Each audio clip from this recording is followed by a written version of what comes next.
he talks about the strategic leadership, right, of the vanguard, and he says that the reserves of the revolution can be A, right, direct, the peasantry and in general the immediate strata of population within the country, B, the proletariat of neighboring countries, C, the revolutionary movements in the colonies or dependent colonies, D, the conquests and gains of the dictatorship of the proletariat, part of which the proletariat may give up temporarily by retaining superior forces in order to buy off a powerful enemy and gain respite. So again, you'll notice the thought here is, right, you buy off the fascists to gain breathing room, to gain time. Or B, right, indirect resources, which would be the contradictions and conflicts among non-proletarian classes within the country, which can be utilized by the proletariat to weaken the enemy and strengthen its own reserves. B, the contradictions, conflicts, and wars, the imperialist war, for instance, between the bourgeois states hostile to the proletarian state, which can be utilized by the proletariat and its offensives in maneuvering the event or if forced to retreat. So again, we have imperialist states like Germany and Italy going to war with other imperialist states like England and France, right? And so he saw this as an indirect support of the Soviet Union. Now, internationally at this time, Trotsky continued to issue statements calling for resistance to Stalin in the Central Committee. And it was here, under the threat of fascism, right, not abstract fascism, right, but direct, immediate fascism on the borders with no allies willing to push into one's country, that Stalin began the great purges within the party leadership and the Red Army. These purges were motivated by the desire to remove the unreliable political elements and those officers most deeply affected by Trotsky's formation of the Red Army. Once again, we have at play here the three principles. One is a defense against internal enemies, those corrupted by their own political ambitions or those still loyal to Trotsky. Two, the building of socialism through the reorganization of the political and military class. Again, to break the bureaucracy, to break the sort of military bureaucracy and the threat of Bonapartism, right, which is where the military rises up, replaces the political government, and institutes itself as the new government, as Bonaparte did right in the French Revolution. And then, finally, we have the necessary reorganization and industrialization to defend against the fascist menace. It's important to note, Russia lost in World War I. And it lost so badly that the government was overthrown. So this leads us into roughly the World War II period. In the West, everyone conceives of World War II beginning in 1939 and the invasion of Poland, or, right, as Nathan said, the Spanish Civil War. It's worth noting that the Japanese invaded China, right, or were basically engaged in adventurism in China in 1933. And not only that, is Japan actually invaded the Soviet Union in 1934, if I'm not mistaken. If any of you are familiar, there was the Russo-Japanese War in 1905, in which the Russians were absolutely obliterated.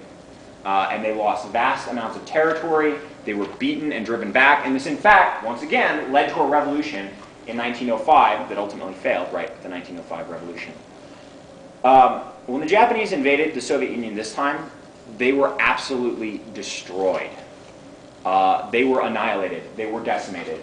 You had entire divisions of Japanese surrendering to the Russians.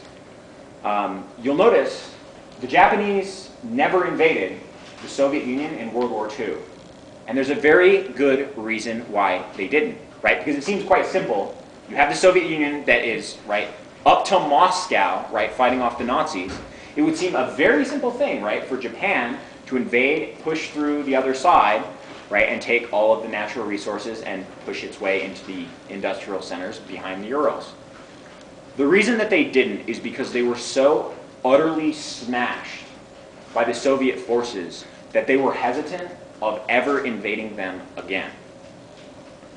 And so, through this brutal, admittedly violent process of purging internal enemies, of forced collectivization, of forced industrialization, of a decline in consumption among the Soviet workers, the Soviet Union was able to build up the military, political, and economic forces to stop, almost single-handedly, Nazi Germany. Now, there's an important side note that one should keep in mind about Stalin here. So, it's often portrayed that Stalin and Hitler were best buds. This is not at all the case. Stalin was engaged in a political maneuver. And at the time, right, 1941, of the German invasion, Stalin had expected Hitler to give him more time to industrialize. And this shows a little bit of the mindset of Stalin. You can read a book. It's called In the Course of the Red Tsar by Sebag Montefiore, who is the son of an aristocratic Englishman. Okay, so this is not a source that is particularly well disposed to Stalin. And what he notices is, through the archives, when Nazi Germany invades the Soviet Union, Stalin is at his docha, right, his winter home, I believe on the Black Sea. And he hears this news, and he goes into a state of shock for a couple hours. But he doesn't call the Central Committee. And he doesn't return to Moscow. And he actually stays there for 2 days. And the interesting thing is this. Stalin expected the Central Committee to send the NVKD, or the secret police, to arrest him and have him executed for incompetence.